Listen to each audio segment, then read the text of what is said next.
Hello, thank you for joining with me. We are in A Course in Miracles, and we are reading Cameo 15, Edgar Cayce. This is day 53 of the Course Companion reading. Please look for it on Facebook. Reading from A Course in Miracles, complete and annotated edition, edited by Robert Perry. And if you will close your eyes and join me, I will start with a prayer. Dear Father, I would like to pray that my will be united with your will, recognizing that your perfect love will correct for my imperfect love. I pray that I may accept atonement with conviction, recognizing its inestimable worth and my own divine worth as part of this identification with you.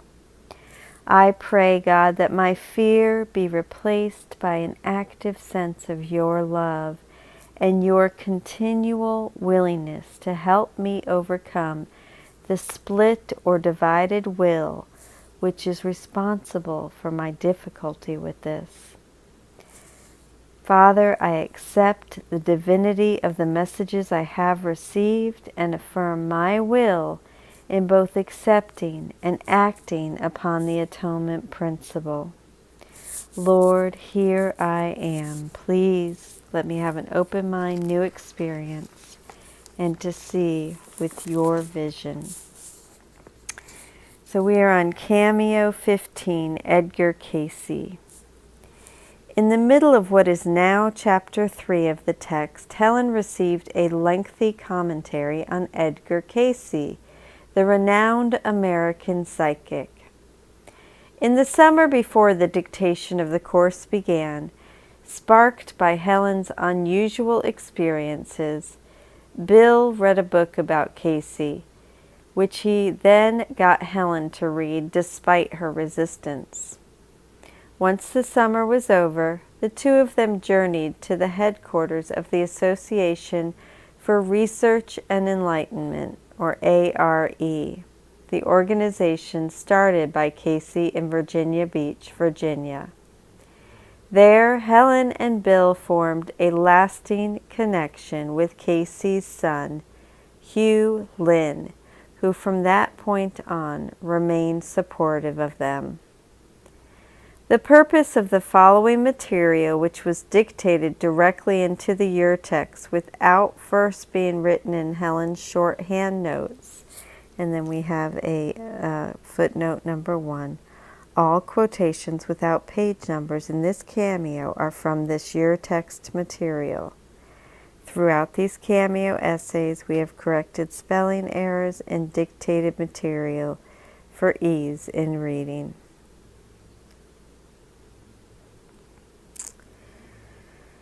So let me repeat that sentence. The purpose of the following material is unclear. It seems mainly designed to distinguish the Course's teachings from what Jesus labels as the errors in the Cayce material. In the process, it illustrates where a channel, which of course Helen was as well, can go wrong, namely through personal errors influencing the material that comes through. Bill recently observed how many ideas were condensed into relatively few pages here. This is because we have not been forced to dispel miscreations throughout. There is one set of notes not yet transcribed, which is devoted to this, footnote number 2, see Cameo 14. These emphasize only the enormous waste of time that is involved. Cayce's notes, too, could have been much shortened. Their excessive length is due to two factors. The first involves a fundamental error which Cayce himself made and which required constant undoing. The second is more related to the attitude of his followers. They are unwilling to omit anything he said. This is respectful enough, but not overly judicious. I would be a far better editor if they would allow me this position on their staff. Jesus begins by saying that Helen's most recent notes are more condensed because they are free of the need to dispel miscreations throughout, which is the purpose of the notes we examine in Cameo 14. He then says that Edgar Cayce's readings too could have been much shortened. They are too long because of a fundamental error of Cayce's kept inserting itself and would then have to be undone, something that would obviously lead to overly long discourses. Cayce's followers should have corrected this through fearless editing, but they did not. Jesus now seems to explore the fundamental error in more detail. It is obvious that Cayce himself was not able to transcend the misperceptions of the need for sacrifice, or he could not possibly have been willing to sacrifice himself. Anyone who is unable to leave the requests of others unanswered has not entirely transcended egocentricity. I never gave of myself in this inappropriate way, nor would I ever have encouraged Cayce to do so. Cayce could not see the atonement as totally lacking in sacrifice at any level. It was obvious to him that the mind cannot be so limited by sacrifice. It was equally apparent to him that the soul is merely unaffected by such an idea. This left him only the body, with which to invest his misperception of the need for sacrifice. This is also why he used his own mind at the expense of his body. These paragraphs refer especially to the latter part of Cayce's life, during the height of World War II, in which he was deluged with requests for readings, and often arriving at the rate of 1,500 a day. As a result, he gave several times the number of readings per day that his trance source had said was safe for him. His health disintegrated, and he died at the relatively young age of 67. Jesus is particularly concerned with this and has commented on it before, saying that Cayce should have asked each time whether I wanted him to perform this particular miracle. Because he didn't ask, he burdened himself out with indiscriminate miracles, and to this extent did not fulfill his own full purpose, an apparent reference to the early death. In the present dictation, Jesus chalks this up to Cayce's belief in the need for sacrifice. Knowing that neither the mind nor the soul could sacrifice, Cayce placed the burden on his body, using his mind at the expense of his body. Because Cayce was a somewhat erratic listener, he was compelled to correct his own errors at very great length and not always adequately. Consider the basis from which he started when he began with, "Yes, we have the body." It is noteworthy that in all these readings, a very large section was actually devoted to the body, even though he usually concluded with the caution that the body cannot be healed by itself. It would have saved an enormous number of words if he had always begun with this. Jesus here gives an example of what caused Cayce's readings to be so long. When he began his health readings, he would first psychically locate the body and say, "Yes, we have the body," then diagnose the body's problems and give suggested remedies. Finally, he would conclude with the caution that the body cannot be healed by itself. Jesus is saying that the heavy focus on the body was an error, and that the later caution was a correction of that error. Cayce and his devotion to me are in no way underestimated by the realization that he worked under very great strain, which is always a sign that something is wrong. One of the difficulties inherent in trance states is that it is very difficult to overcome the split which the trance itself induces through the medium of communications made while in the trance state. Cayce's whole approach put him in a real double bind from which he did not recover. The picture here is one of Cayce being split. His conscious self was deeply devoted to Jesus, yet also had the normal human needs which made his life of service a real strain. In Cayce's trance state, however, only that selfless devotion was present. Yet the very act of entering the trance state induced a split between his selfless trance personality and his very human conscious self. Parentheses. Although we have seen some of his conscious beliefs and attitudes were apparently able to cross this divide and color his trance communications. End parentheses. Of course, the ideal would then be to resolve the split by following his teachings which came out of the trance state, so that the conscious self would become just as pure as the trance self.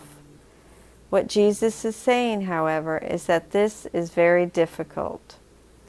The divide between the two personalities is so complete, with the trance self being inaccessible to the conscious self, that it's unlikely that the split can be overcome in this way, and in this case, Jesus says it never was. When he spoke of a dream in which he saw his own rather imminent reincarnation, he was perfectly accurate, and that's in footnote number 3.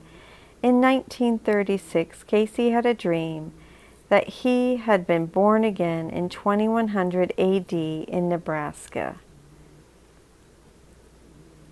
He was sufficiently attuned to real communication to make it easy to correct his errors and free him to communicate without strain. It is noticeable throughout his notes that he frequently engaged in a fallacy that we have already noted in some detail, namely the tendency to endow the physical with non-physical properties. Cayce suffered greatly from this error. He did not make either of the other three. However, you will remember that it is this one which is particularly vulnerable to magical associations. Cayce's accuracy was so great that even when he did this, he was able to apply it constructively. But it does not follow that this was a genuinely constructive approach. These lines stress Cayce's accuracy as a psychic, though they say that his attunement was contaminated by the second of the 4 possession fallacies. And just bear with me while I try to change these very thin pages. See the text, chapter 2:1. The desire to possess things, and in particular the tendency to invest the physical with non-physical properties. This is essentially magic. The implication is that it was Cayce's own investment of physical things with power and significance that led to his readings to wrongly emphasize the healing power of physical remedies and objects. It should also be noted that when Cayce attempted to see the body in proper perspective, he saw physically discernible auras surrounding it. This is a curious compromise in which the non-physical attributes of the self are approached as if they could be seen with the physical eye. Cayce's perception of auras, seeing the characteristics of the mind appearing as physically visible colors around the body, is another example of his tendency to mix the physical and non-physical. The Course does not encourage the seeing of auras. Rather, it's ideal for us to see in others the light of holiness, which is the mind's true characteristic, as opposed to the more superficial characteristics reflected in auras. And it wants us to see this not as visual light, but as an inner knowing. Cayce, this is Jesus again, and I should say that for those of you listening without looking at the screen. Cayce's illiteracy never stood in his way. This is because illiteracy does not necessarily imply any lack of love, and in Cayce's case very definitely did not. He therefore had no difficulty at all in overcoming this seeming limitation. Cayce was actually not illiterate, so the information here, for whatever reason, is incorrect.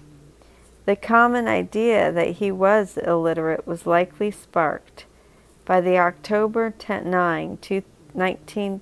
I'm sorry. I got confused because I'm like, well, if this is Jesus speaking, or maybe these are Helen's notes. I apologize. These are Helen's notes. I thought it was Jesus speaking. Anyway. Cayce was not actually illiterate, so the information here, for whatever reason, is incorrect.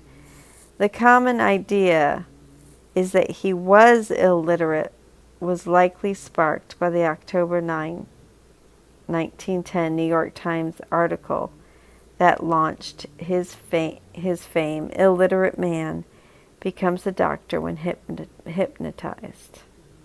So, yeah, I'm sorry. Of course, it's Jesus speaking through Helen's notes. I just was like, what? I don't understand it. Jesus would know if he's illiterate. Anyway, Helen may perhaps have heard this, and this may have affected her hearing of Jesus' words. At any rate, the accuracy of her hearing is an issue that arises repeatedly in the early chapters. So, I don't know if you're confused about that, but I'm confused about that, and this is me speaking. All right, so back to the reading. Although Cayce did not have much formal schooling after elementary school, he read widely, including reading the Bible all the way through once a year, a plan he started when he was quite young and maintained for the rest of his life. I'm going to have to look into that more because I'm very curious. Okay. So what did hamper him was a profound sense of personal unworthiness, which characteristically enough was sometimes overcompensated for in what might be called a Christian form of grandiosity. Cayce was essentially uncharitable to himself.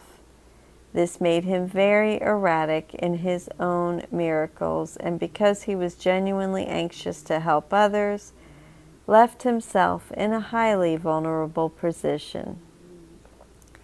Cayce's real problem, which will be expanded on below, was a profound sense of personal unworthiness, which he compensated for with a Christian form of grandiosity. Based on earlier references to Christians, this probably means that he saw himself as heroically suffering and sacrificing on behalf of others, and that he viewed such sacrifice as a way to shore up his unworthiness. It's not hard to see how combining this with being genuinely anxious to help others would leave him in a highly vulnerable position. His son, Hugh Lynn, comments both on the rather erratic nature of the Cayce household and also on the rather uneven nature of Cayce's temper. Both of these observations are true and clearly point to the fact that Cayce did not apply the peace of God to himself. Once this had occurred, particularly in a man whose communication channels were open, it was virtually impossible for him to escape external solutions. Cayce was a very religious man who should have been able to escape fear through religion. I don't like that. Should have. I don't know. Sorry, that's just me interjecting here, so I'll shut up. Being unable to apply his religion wholeheartedly to himself, he was forced to accept certain magical beliefs which were alien to his own Christianity. This is why he was so different when he was asleep, and even disowned what he said in this state. We've already been told that Cayce's listening and miracles were erratic. Jesus now tells us that Cayce's household was erratic, and that his temper was uneven, and that this was due to his belief that he was so unworthy that the peace of God promised by his religion did not apply to him. Isn't this all of us to some degree? I'm sorry. It's me again. Oops. This is bringing up stuff in me, so I really need to sit with it and look at that afterward. He therefore had to seek external solutions to his lack of peace in the form of various physical substances to which he ascribed magical power, as we will see below. The lack of integration which this split state implies is clearly shown in certain off-the-mark detours into areas such as the effects of stones on the mind, and some curious symbolic attempt to integrate churches and glands. Parenthesis, this is hardly more peculiar than some of your own confusion, end parenthesis. Cayce's readings taught that gems and stones have healing vibrations. That was my mom. That reminds me of my mom. She sold them in downtown flea market in Charleston. Okay, I'm sorry. Also, their interpretation of the book of Revelation likened that book's 7 churches to the 7 chakras in the body, which were associated with the endocrine glands. Jesus calls both of these off-the-mark detours, apparently because they join the non-physical, the mind and religion, with the physical, stones and endocrine glands. Cayce's mind was imprisoned to some extent by an error against which you have been cautioned several times. He looked to the past for an explanation of the present, but he never succeeded in separating the past from the present.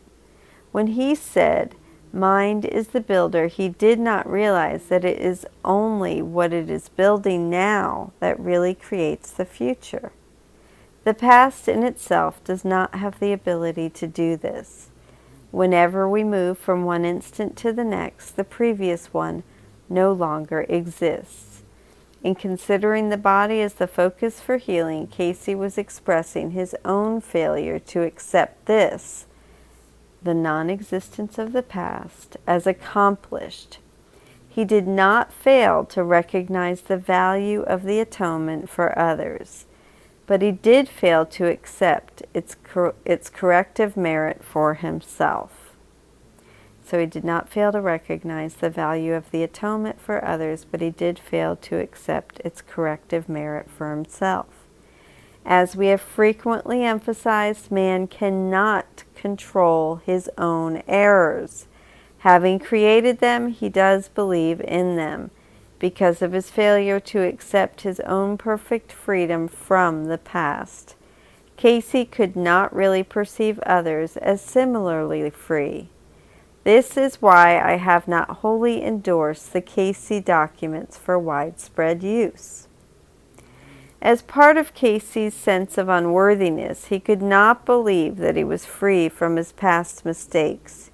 He could not, in other words, accept the atonement for himself. This distortion leaked into his readings where as a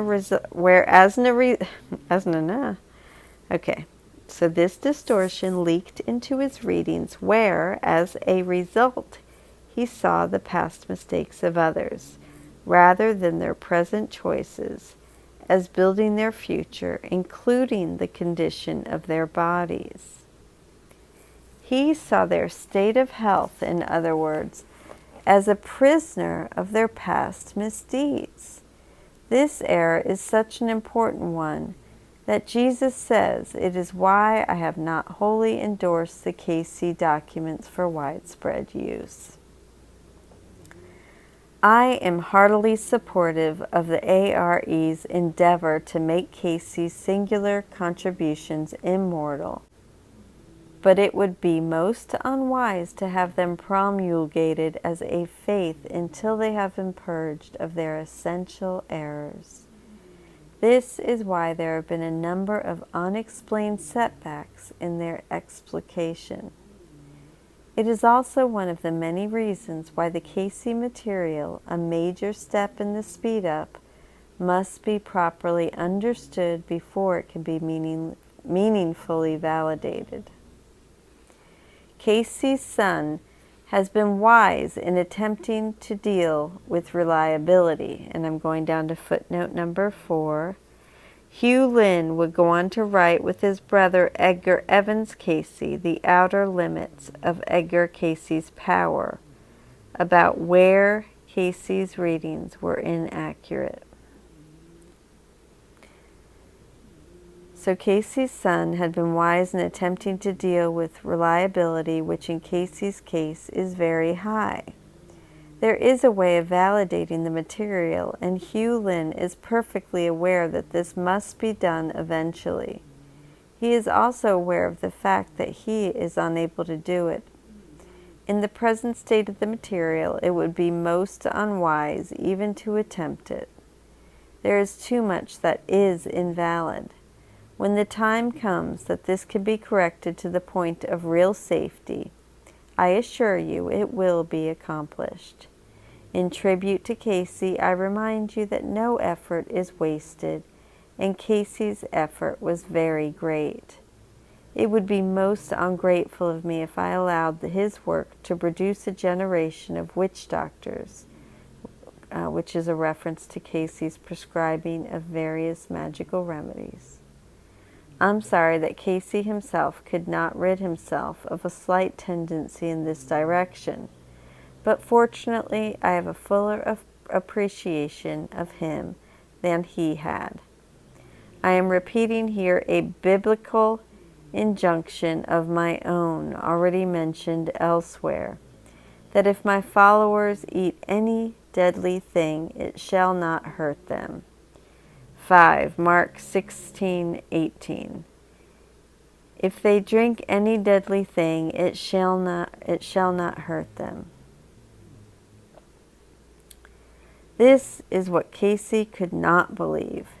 Because he could not see that as a son of God, he was invulnerable. And that may be it. But let me see. Oh no, it's absolutely not it. I'm sorry, I missed a hole. Jesus now revisits the need for editing that he mentions at the start. As we can see in several places, this editing is not primarily about removing excessive verbiage, but about excising invalid ideas. Until these errors are edited out of Cayce's readings, Jesus says that he does not want them promulgated as a faith, and this is why setbacks have been placed in the way of that promulgation. However, due to the importance of the Cayce material, he promises that this editing will eventually be accomplished in tribute to Cayce. In this discourse, it is clear that Jesus does not want Helen and Bill to uncritically mix the Cayce readings with what he is teaching them. Rather, he wants them to be clear on the important distinctions between the two teachings. In his view, the Cayce readings are too focused on the body and too mired in the past. And they also inappropriately grant magical power to physical substances. This, he says, was a product of Cayce's own sense of unworthiness. in which he felt imprisoned by past sins. His sense of unworthiness caused him to feel cut off from the atonement's liberating power, and as a result, he sought a false atonement through personal sacrifice and magical potions. Yet, this is no rant against Cayce. A clear appreciation and respect for Cayce comes through in this discourse. Indeed, Jesus wants to make sure that Cayce's devotion to him is in no way underestimated by focusing unduly on his criticisms. He praises Cayce's accuracy and says his effort was very great. He goes further, calling Cayce's contribution a major state in the celestial speed-up, heaven's drive to reverse humanity's backward motion. He even says, I'm heartily supportive of the ARE's endeavor to make Cayce's singular contributions immortal. Even Jesus' analysis of Cayce's errors becomes a kind of indirect honoring of Cayce, for his errors did not stem from hubris or desire for self-glorification. Rather, his problem was that he did not value himself enough. He was essentially uncharitable to himself. Jesus clearly wishes that Cayce had been able to free himself of this, that he had been able to apply the peace of God to himself. It is not a case, therefore, of Cayce thinking too highly of himself and Jesus wanting to take him down a few pegs. Instead, it is exactly the opposite. Fortunately, says Jesus, I have a fuller appreciation of him than he had. Now we are reading Day 53, Cameo 15, Edgar Cayce. The commentary for this review is from Robert Perry, the editor of the complete and annotated edition of A Course in Miracles. He also wrote, other than Helen's writings and Jesus's speaking through Helen's writings, he wrote all the cameos. So this cameo is very personally relevant for me. When I started the course, I was spiritually very eclectic, but more than anything else, I was a student of the Edgar Cayce readings. My fiancée Susan and I started a Cayce study group into which I managed to pull several of my friends from high school. I was a group leader for an event that the ARE put on in my area, and training for that allowed me to spend some time with Cayce's son, Hugh Lynn. I ended up speaking a couple of times at local ARE gatherings, and even once at the ARE itself in Virginia Beach. Susan and I traveled out to Virginia more than once to visit ARE headquarters and attend ARE camp, where I met people that are still a part of my life today. Indeed, it was at a gathering of the local study group leaders that I first heard about A Course in Miracles. As a spiritually eclectic student of Cayce, when I got a hold of A Course in Miracles, I was convinced that it was in total agreement with the Cayce readings. It was obvious that it was. Both teachings say that we are immortal spiritual beings, not physical beings. Both teach that we have a higher divine self, and that in this world we are undergoing a process of development in which we return to this higher self into oneness with God. Both teach that the universe resulted from our separation from God. Both emphasize the central importance of seeing the Christ in others. Both teach the importance of our thinking and of prayer and meditation. And very importantly, both are channeled. The stories of both Helen Schuckman and Edgar Cayce conveyed to me that both were able to get themselves out of the way and tap into a higher wisdom. Both brought through a system of thought that they were unacquainted with on a conscious level. All things considered, both were clearly contacting the same high place and the same pure wisdom. As you can see in this cameo, that is not at all Jesus' attitude. Perhaps because it would be so easy to conflate the two teachings, he takes the pains to distinguish them. If you read carefully his various criticisms, you can start to understand why. His issues with the Cayce readings are not really about the kinds of metaphysical points that we might expect. There is nothing in here at all about the separation and the origin of the world, which is such a huge focus for so many students. No, his issues are with concepts that have direct practical ramifications. He is especially concerned about how the Cayce readings imply that we are prisoners of the past. They act as if the present has been caused by the past, which is why the present is explained by the past. He is also concerned with the tremendous focus on the body and the implication that the body's health is largely a physical matter. True, Cayce would often end readings with the caution that the body cannot be healed by itself, page 1780. But Jesus considers those cautions too little and too late. Additionally, Jesus is clearly concerned with the mixing of the physical and non-physical, which takes two forms. One is the non-physical taking physical form, as in the seeing of auras, and the other, his main concern, is granting magical power to physical things, such as gems, stones, and potions, which meant that those things have the ability to directly impact the non-physical mind. In other words, Jesus' beef with the Cayce readings is that they tend to pull us into feeling at the mercy of the past, the body, and various physical things.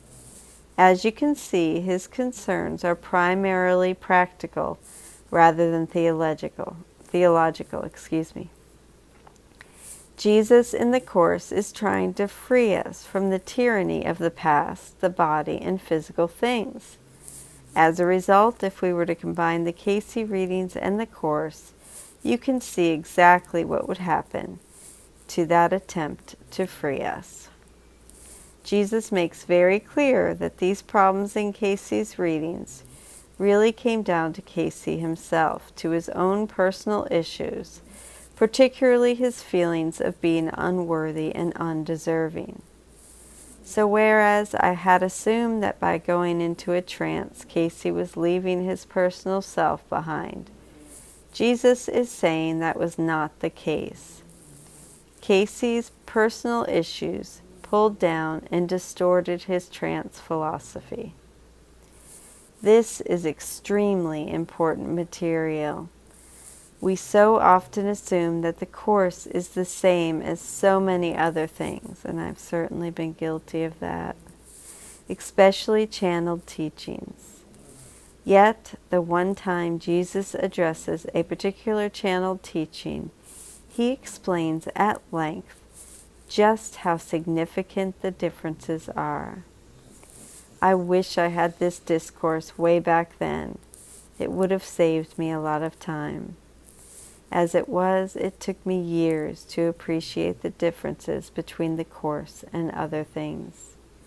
It also could have saved me the embarrassment of writing Ken Wapnick a long letter about how the Course is in complete harmony with the Cayce readings. That's funny. I'm sorry. I'm sorry, Robert Perry, if you ever listen to this. I'm not laughing at you, but that's funny.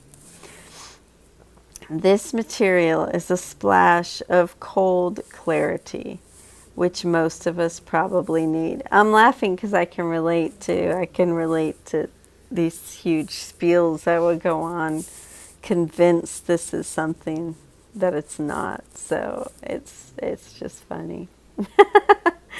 Anyway, I'm so grateful for you joining me here, Cameo 15, Edgar Cayce. And I apologize for getting ahead of myself and just interjecting as things came up, injecting my personal blah. So anyway, thank you for being with me. Have a beautiful day. I love you.